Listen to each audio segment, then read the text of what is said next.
El infierno. Parte 3. Infierno de fuego.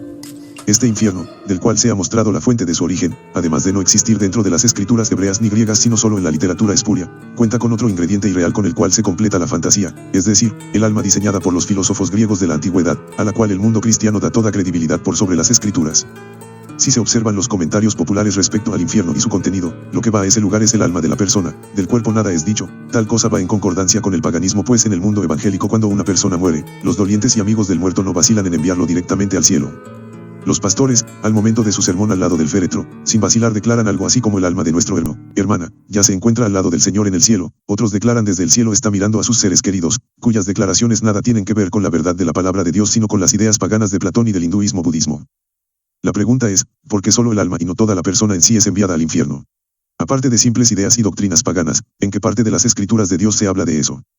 Lo cierto, como se viene enfatizando, tiene sus bases en la idea pagana de la transmigración del alma, cuya idea surgió en la mente de algunos filósofos griegos para quienes el cuerpo es solo un simple medio por el cual el alma se manifiesta al mundo.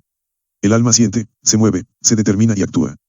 El más prolífico exponente fue Platón, quien posiblemente la tomó de las religiones orientales tales como el hinduismo y el budismo. La enseñanza de aquellos filósofos pasó a ser parte de la doctrina de la Iglesia Católica, cuya fe y enseñanzas a su vez fueron tomadas por el mundo evangélico.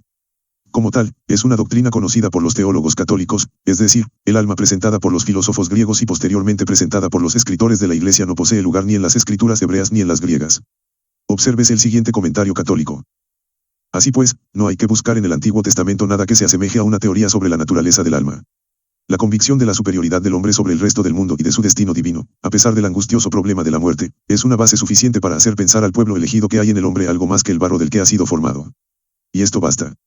La creencia de la resurrección constituye, sin duda, el centro de la revelación neotestamentaria. Es, pues, en función de esta creencia cómo se debe buscar en aquella los fundamentos de una doctrina sobre el origen y la naturaleza del alma.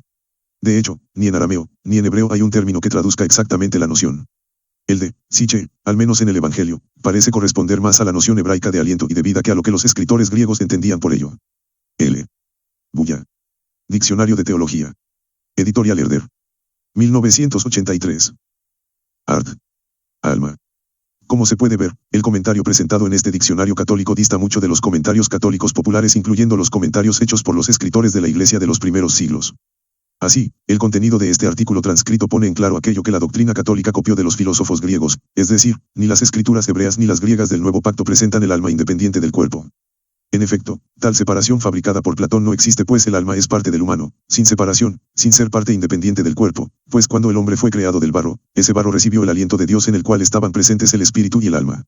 Y valga aclarar que si el espíritu de vida dado por Dios no existe en la persona de ninguna manera desarrolla su alma, es decir sus facultades emotivas o sensitivas. Tanto los obispos escritores de la Iglesia como los comentaristas posteriores exponen creencias sin ninguna relación con la palabra de Dios. Esto está plenamente demostrado por este pequeño comentario transcrito de L. Bulla.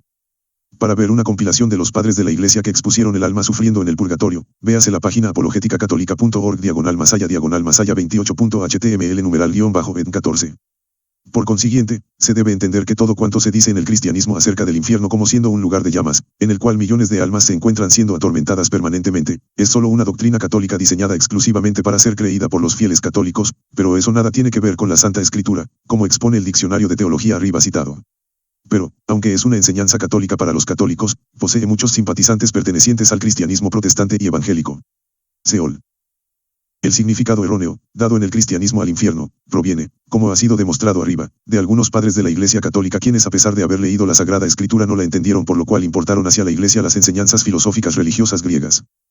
Obviamente, ellos confundieron el significado de ciertas palabras mencionadas en la Escritura, y las equipararon como siendo un lugar de llamas eternas destinado a atormentar a las almas malas, lo cual es enseñanza de los griegos antiguos. Esas interpretaciones erróneas se originaron, y prevalecieron, durante los siglos en los cuales la Iglesia tenía poder absoluto sobre el mundo en materia religiosa, y sus decretos sobre cómo la gente debía creer no estaban sujetos a cuestionamientos, todo cuanto la Iglesia declaraba debía ser creído, de lo contrario los disidentes eran excomulgados, perseguidos muertos y enviados al infierno para ser atormentados en medio de grandes dolores por toda la eternidad. En semejante situación de terror, nadie osaba alzar su voz aclarando las interpretaciones equivocadas. La temida excomunión, además del martirio y muerte, era un arma poderosa contra la cual los fieles católicos no se atrevían a enfrentar. Históricamente, no fue sino hasta cuando los escritores de la Iglesia Católica comenzaron a leer la Santa Escritura y a aplicar la filosofía griega a su exégesis que surgieron en el cristianismo ideas contrarias al significado inspirado por Dios, lo cual significó notoria diferencia en comparación de los grandes apóstoles que nunca hablaron de cosas imaginarias para establecerlas como reales. Acerca de estos escritores filósofos mencionados, el lector con experiencia fácilmente advierte cómo sus explicaciones fluyeron copiosamente en voluminosas piezas de literatura. Sin embargo, también pueden ver cómo su modo de razonarlas no provino del conocimiento certero la palabra de Dios, sino de su experiencia dentro del paganismo y el modo como en ese ambiente era considerado el destino de los muertos. De esa manera, ¿quién puede ignorar que la transmigración del alma a un lugar imaginario o más allá, tiene su base en las ideas del paganismo hindú, budista y griego, cuyas ideas nada tienen que ver con el significado hebreo del Seol o tumba? Génesis 37:35. Se levantaron todos sus hijos y todas sus hijas para consolarlo, pero él no quiso recibir consuelo, diciendo, descenderé enlutado junto a mi hijo hasta el Seol. Y lo lloró su padre. Seol es una corrupción de Seol en la Reina Valera de 1995. Jacob está diciendo que él irá al sepulcro o lugar donde van todos los muertos, con dolor por la muerte de su hijo. Generalmente ese lugar es conocido como la tumba. Pero obsérvese que la frase, descenderé enlutado junto a mi hijo hasta el Seol, no significa que Jacob esté diciendo que existe un lugar al cual iba a descender en condición de luto a reunirse con su hijo José. Los explicadores de este pasaje recurren a las enseñanzas paganas para decir que el Seol o tumba no significa la tumba a donde van los muertos, sino un lugar, y, por lo que se ha venido mostrando, ese lugar en que imaginariamente se encontraba José era sombrío, horrible, lleno de gritos lastimeros de aquellos que supuestamente allí son atormentados. ¿Habrá sido esa la idea que Jacob está exponiendo? Definitivamente no. Lamentablemente, la fuerza de la tradición obliga a los teólogos a afanarse por buscar otros significados, siendo entonces cuando entran en juego las creencias de las religiones paganas orientales. Por ejemplo, el comentario sobre Génesis 37:35 por Albert Barnes, 1798-1870, inglés, dice, a la tumba. Seol es el lugar al cual el alma parte al morir. Es enteramente obvio que este comentarista tenía en mente el paganismo, por lo cual sin vacilar identifica el Seol como el lugar al cual va el alma al partir, desatendiendo, quizás por desconocimiento, los significados del alma en la palabra de Dios. Jameson, Fawcett y Brown dicen, al lugar desconocido, el lugar de los espíritus desaparecidos, donde Jacob esperaba en la muerte encontrarse con su amado hijo. Para estos comentaristas, Jacob esperaba ir en vida a encontrarse con José. Esto más bien es espiritismo disfrazado de exégesis bíblica.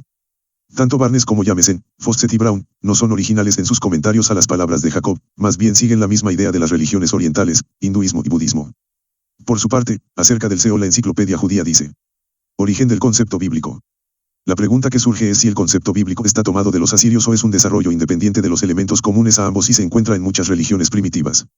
Aunque la mayoría de los pasajes en los que se hace mención del Seol o sus sinónimos son de los tiempos del exilio o postexilio, el último punto de vista, según el cual el concepto bíblico del infierno representa una evolución independiente, es la más probable. Se vuelve a presunciones animistas primitivas. Con el cuerpo en la tumba permanece conectado al alma, como en los sueños los muertos enterrados en tumbas de la familia siguen teniendo comunión. Camp.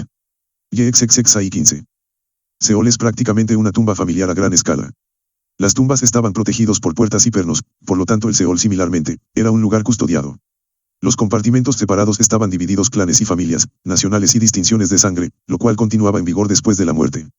Ese Seol se describe como subterráneo, pero no es sino una aplicación de la costumbre de hacer hendiduras cortando las rocas, lo que conduce hacia abajo, para propósitos de enterramiento. Louis Encyclopedia. Seol. Traducido del inglés. Esta enciclopedia comenta el origen de la creencia acerca del Seol partiendo de dos puntos. El primero es desde el mitológico, en el cual el Seol es un lugar subterráneo al cual van las almas de los fallecidos y allí permanecen conscientes, ya sea para reencarnar o para purgar penas. Informa a la vez, que el origen de tal creencia no parece remontarse más allá del tiempo del exilio en Babilonia. Babilonia fue el punto de partida para la incorporación de costumbres en otro tiempo extrañas, como por ejemplo la adopción de la mayoría de nombres de meses del calendario babilónico, la alteración de la fecha de la Pascua, la cual fue movida del 14 al 15 de Aviv. Por el comentario de esta enciclopedia se advierte que incluso la creencia del Seol pagano nació entre los judíos de ese mismo tiempo. A partir de ahí, hasta el presente, el significado original del Seol ha venido siendo objeto de comentarios. Pareciera como que la influencia acerca de creencias paganas ha ejercido fuerza sobre ese pueblo hasta el grado de explorar posibilidades de revisar el significado original de esa palabra para hacerlo más viable al pensamiento contemporáneo. Es claro que el Seol se refiere a la tumba como un lugar subterráneo, pero eso solo significa que no está en la superficie o sobre la tierra. Es obvio que los muertos eran enterrados cavando hacia adentro en las cuevas donde eran depositados los miembros de las familias. Esto es lo que dice esta enciclopedia cuando dice: ese Seol se describe como subterráneo, pero no es sino una aplicación de la costumbre de hacer hendiduras cortando las rocas, lo que conduce hacia abajo, para propósitos de enterramiento. El segundo aspecto expuesto por esta enciclopedia es el referente al significado original de la palabra, es decir, fosa o sepulcro, cuyo significado es el mostrado por las escrituras sin atribuirle el desempeño de funciones imaginarias. Esta enciclopedia cita Jeremías 31:15 como una referencia citada por los comentaristas que apoyan la inmortalidad del alma como enseñaba Platón. El texto dice: Así ha dicho Jehová, voz fue oída en Ramá, llanto y lloro amargo, es Raquel que llora por sus hijos, y no quiso ser consolada acerca de sus hijos, porque perecieron. Esta es una profecía que iba a cumplirse con la muerte de los niños por orden Herodes, Mateo 2.18, pero es altamente improbable que el propósito de Dios en esta profecía haya sido sugerir que Raquel, o su alma, estuviera viva aún en la tumba. Seguramente en la mente del profeta Jeremías la idea pagana de la inmortalidad del alma estaba ausente. Obsérvese que aquí no se menciona su alma sino a ella explícitamente, de lo cual resulta ilógico armar ideas para decir que el texto se refiere a su alma. Tampoco es mencionado que ella se encuentre en ese Seol fabricado por ideas paganas, más bien a este texto los comentaristas lo arreglan a su manera para hacer aparecer que dice lo que en realidad no dice. Rebeca fue mencionada en esta profecía como una referencia al pueblo israelita que sufrió terrible dolor cuando Herodes mandó a matar a los niños. Lo mismo puede decirse de Job 10.20-22. No son pocos mis días. Déjame, pues. Apártate de mí, para que pueda consolarme un poco. 21 Antes que vaya para no volver, a la tierra de las tinieblas y la sombra de muerte. 22 A la tierra de la oscuridad y el desorden, lóbrega como sombra de muerte, donde la luz es como densas tinieblas. ¿Es esta otra referencia bíblica al Seol imaginado por los paganos? Por supuesto que no. Aquí esa clase de Seol no es mencionado, pero la mente de los comentaristas arregla el panorama y le da vida al estilo de la Divina Comedia de Dante mencionada en la página 1 de este estudio. Las palabras de Job no son literales sino una expresión poética con la cual él describe su dolorosa situación a punto de morir inundado por la miseria y la desgracia lóbrega. Las exclamaciones poéticas de Job solo son un modo con el cual los humanos a menudo describimos lo que sentimos y pensamos. Por ejemplo, podemos decir, su situación era tan aflictiva hasta el grado que su vida estaba sentenciada a ir a un mundo de tinieblas, y su alma era atormentada por los afilados cuchillos de la muerte. Como puede verse, esto es solo un modo poético de describir la situación penosa de alguien que está siendo duramente golpeado por el infortunio hasta el grado de sentirse al borde de la muerte. Este caso no es realidad literal sino un modo de expresar vivamente el dolor que se siente en esa situación. Job no estaba recibiendo consuelo en su angustia sino duras reprimendas de sus amigos, hasta el grado de considerar que la justicia de Dios se había tornado en su contra. Las palabras de Job no tienen ninguna referencia al sepulcro o Seol pagano ni tampoco están inspiradas en concepciones del alma de los hindúes o budistas. Para interpretar las palabras de Job proyectándolas al infierno ideado por los padres de la Iglesia Católica es necesario para el lector basar su interpretación en las palabras de aquellos y de allí interpretar el dolor de Job. Sin ese procedimiento, el Seol, el cual no es mencionado por estas palabras de Job, carece de explicación. Este y todos los estudios que hemos compartido del Centro de Recursos Ministeriales Sinaí de la Iglesia de Dios, pueden encontrarse en www.iglededios.org. Este canal no tiene fines de lucro. Si el propietario actual de lo generado en este canal no desea compartir dicha información, favor de hacerlo saber en algún comentario en videos del canal, no es necesario reportar al mismo. Paz a vos.